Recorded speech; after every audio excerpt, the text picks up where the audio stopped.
राजा ने अपने पुत्र के किसी दोष के कारण उसे देश निकाला दे दिया। राजकुमार ने दुखी मन से अपने गुजारे के लिए 4 लाल और कुछ स्वर्ण भी अपने साथ ले लिए और भरे हृदय से अपने पिता का महल छोड़ दिया। चलते चलते वो जब शहर से कुछ दूर पहुंचा तो उसे एक साधु का आश्रम दिखाई दिया। राजकुमार उस साधु को दंडवत प्रणाम करके एक तरफ बैठ गया। जब साधु ने उसकी मायूस शक्ल और देह पर कीमती वस्त्र देखे तो साधु ने उससे पूछा, बच्चा तुम कौन हो और यहाँ कैसे आए? राजकुमार बोला, महाराज मैं राजा चंद्रगुप्त का पुत्र महेंद्रगुप्त हूँ। मुझे मेरे पिता ने देश निकाला दे दिया है, इसीलिए मैं परदेश जा रहा हूँ। रास्ते में आपका आश्रम दिखाई दिया तो मेरे मन में आया कि आपके भी दर्शन करता चलूं। साधु ने महेंद्रगुप्त की बात सुनकर कहा, वत्स तुम नेक इंसान हो और परदेश जा रहे हो, इसलिए मैं तुम्हें 4 बातें बताता हूँ। तुम उन बातों पर अमल करना। परदेश में ये बातें तुम्हारे अवश्य ही काम आएंगी। पहली यह कि परदेश में एक से भले 2 होते हैं। दूसरी यह कि परदेश में दूसरे के हाथ का बना खाना मत खाना। अगर खाना भी पड़े तो पहले किसी जानवर को खिला देना।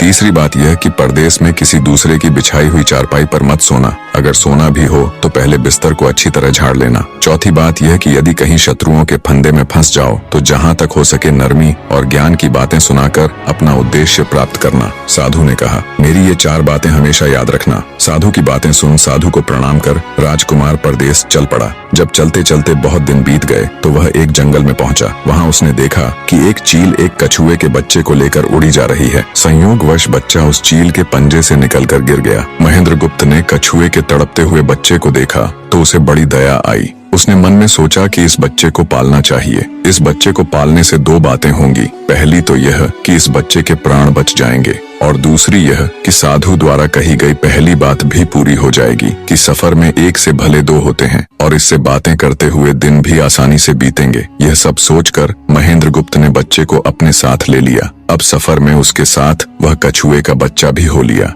कुछ दिन के सफर के बाद राजकुमार को एक अच्छा सा स्थान दिखाई पड़ा। उस स्थान पर पहुंचकर उसने कुछ खाया पिया और फिर कछुए के बच्चे से बोला, तुम यहाँ बैठे रहना, मैं जरा थोड़ी देर सो लूं। यह कहकर महेंद्रगुप्त एक पेड़ के नीचे सो गया। उसी पेड़ के ऊपर एक सांप और एक कौवा रहते थे। उन दोनों का यह दस्तूर था कि जब कोई मुसाफिर उस पेड़ के नीचे ठहरता तो सांप उसे डस लेता और कौवा उसकी आंखें निकाल लेता। नाग ने जब सोते हुए मुसाफिर को देखा तो पेड़ के नीचे उतरा और राजकुमार को डस लिया। सांप के डसते ही तुरंत राजकुमार के प्राण पखेरु उड़ गए। कुछ देर में जब कछुए की नजर महेंद्रगुप्त पर पड़ी तो वह उसे मरा देखकर बहुत घबराया और महेंद्रगुप्त के ऊपर बैठकर रोने लगा। तभी कौवा भी पेड़ से नीचे उतरा और ज्यों ही उसने महेंद्रगुप्त की आंखें निकालनी चाही त्यों ही कछुए ने झपटकर कौवे की गर्दन को मुंह से पकड़ लिया। कौवे ने बहुत जोर लगाया मगर कछुए ने उसे नहीं छोड़ा। तब कौवे ने सांप को पुकारा। कौवे की आवाज सुनकर सांप आ गया। उसने बड़े जोर से कछुए की पीठ पर डंक मारा परंतु कछुए ने अपना मुंह भीतर कर लिया। सांप ने कई बार कछुए की पीठ पर डंक मारा किंतु हर बार कछुआ अपना मुंह अंदर कर लेता। जब सांप का कछुए पर बस नहीं चला